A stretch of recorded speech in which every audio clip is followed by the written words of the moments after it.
ರಾಜ್ಯ ದೇಶ ವಿದೇಶಗಳ ಸುದ್ದಿ ನೋಡೋಣ ಸೂಪರ್ ಸ್ಪೀಡ್ನಲ್ಲಿ. ಮೈಸೂರಿನಲ್ಲಿ ಅಕ್ರಮ ವಲಸಿಗರಿಗೆ ಸಂಬಂಧಿಸಿದಂತೆ ವಾಗ್ವಾದ ಉಂಟಾದ ಹಿನ್ನೆಲೆ ಹಿಂದೂ ಸಂಘಟನೆಯ ಕಾರ್ಯಕರ್ತರ ವಿರುದ್ಧ ಪೊಲೀಸರು ಎಫ್ಐಆರ್ ಅನ್ನು ದಾಖಲು ಮಾಡಿದ್ದಾರೆ. ಈ ಸಂಬಂಧವಾಗಿ ಪ್ರಕರಣ ದಾಖಲಾಗಿದೆ. ಈ ಸಂಬಂಧವಾಗಿ ಸಂಸದ ಯದುವೀರ್ ಆಕ್ರೋಶವನ್ನು ಹೊರಹಾಕಿದ್ದಾರೆ. ಅಕ್ರಮವಾಗಿ ವಲಸಿಗರು ಬಂದಿರುವಂತಹ ವಿಚಾರಕ್ಕೆ ಪೊಲೀಸರು ಕ್ರಮವನ್ನು ಕೈಗೊಳ್ಳಬೇಕು ಅಂತ ಕಿಡಿಕಾರಿದ್ದಾರೆ.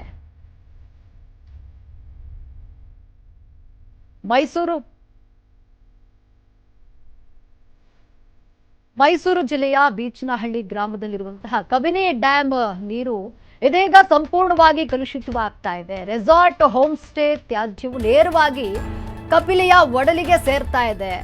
ಇದರಿಂದಾಗಿ ರೆಸಾರ್ಟ್ ಮಾಲೀಕರ ವಿರುದ್ಧ ಸೂಕ್ತ ಕ್ರಮಕ್ಕೆ ಆಗ್ರಹಿಸಿ ಪರಿಸರ ಸಂರಕ್ಷಣಾ ಇಲಾಖೆಗೆ ಕಬಿನಿ ಇಂಜಿನಿಯರ್ ಒಬ್ಬರು ಪತ್ರವನ್ನು ಬರೆದಿದ್ದಾರೆ.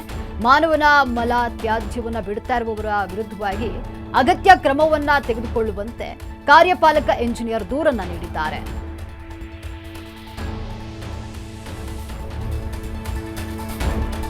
ಕೆಇಬಿ ಕೌಟುಂಬಿಕ ಕಲಹ ಹಿನ್ನೆಲೆಯಲ್ಲಿ ವ್ಯಕ್ತಿಗೆ ಚಾಕು ಹಿಡಿದು ಹಲ್ಲೆ ಮಾಡುವಂತಹ ಘಟನೆ ಚಿಕ್ಕಬಳ್ಳಾಪುರ ಜಿಲ್ಲೆಯ ಗುಡಿಬಂಡೆ ಪಟ್ಟಣದಲ್ಲಿ ನಡೆದಿದೆ. 26 ವರ್ಷದ ರಾಜೇಶ್ ಚಾಕು ಇರಿತಕ್ಕೊಳಗಾಗಿರುವಂತಹ ವ್ಯಕ್ತಿಯಾಗಿದ್ದು, ರಾಜೇಶ್ ಅಣ್ಣ ಶ್ರೀನಿವಾಸ್ ಹಾಗೂ ಆತನ ಪುತ್ರ ಹಲ್ಲೆ ನಡೆಸಿದ್ದು ಜಮೀನಿನಲ್ಲಿ ಕೆಲಸ ಮಾಡುವಂತಹ ವೇಳೆ ಹಲ್ಲೆಯನ್ನ ನಡೆಸಲಾಗಿದೆ. ಏಕಾಏಕಿ ದಾಳಿ ಮಾಡಿದ್ದು ಬಿಯರ್ ಬಾಟಲ್ನಿಂದ ಹಲ್ಲೆ ಮಾಡಿದ್ದಾರೆ. ಜಿಲ್ಲೆಯ ದೃಶ್ಯ ಮೊಬೈಲ್ನಲ್ಲಿ ಸೆರೆಯಾಗಿದ್ದು, ಗಾಯಾಳು ರಾಜೇಶ್ ಅನ್ನ ಜಿಲ್ಲಾಸ್ಪತ್ರೆಗೆ ದಾಖಲಿಸಿ ಚಿಕಿತ್ಸೆಯನ್ನು ನೀಡಲಾಗುತ್ತಿದೆ. ಚಲಿಸುತ್ತಿದ್ದ ಕೆಎಸ್ಆರ್ಟಿಸಿ ಬಸ್ನಲ್ಲಿ ಮಹಿಳೆಯ ಜೊತೆ ಅಸಭ್ಯವಾಗಿ ವರ್ತಿಸಿದ ವ್ಯಕ್ತಿಗೆ ಪ್ರಯಾಣಿಕರು ಧರ್ಮದೇತನ ನೀಡಿದ್ದಾರೆ.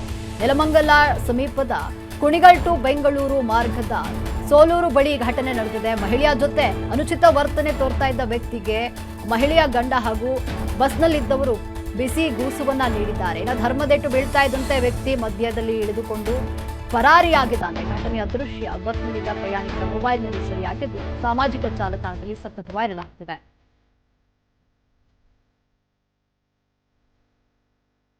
ಬ್ಯಾಂಕಾಕ್ನಿಂದ ಬೆಂಗಳೂರಿಗೆ 2.9 ಕೋಟಿ ರೂಪಾಯಿ ಮೌಲ್ಯದ ಗಾಂಜಾ ಸಾಗಿಸ್ತಾ ಇದ್ದ ಪ್ರಯಾಣಿಕರನ್ನ ಬಂಧಿಸಲಾಗಿದೆ.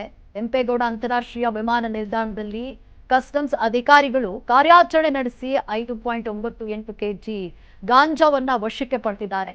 ಚೆಕ್ಕಿನ ಬ್ಯಾಗ್ನಲ್ಲಿ ಗಾಂಜಾ ಅಡಗಿಸಿಕೊಂಡು ಸಾಗಿಸ್ತಾ ಇದ್ದ ವ್ಯಕ್ತಿಯನ್ನ ಖಚಿತ ಮಾಹಿತಿ ಆಧಾರದ ಮೇಲೆ ಅಧಿಕಾರಿಗಳು ಬಂಧಿಸಿದ್ದಾರೆ.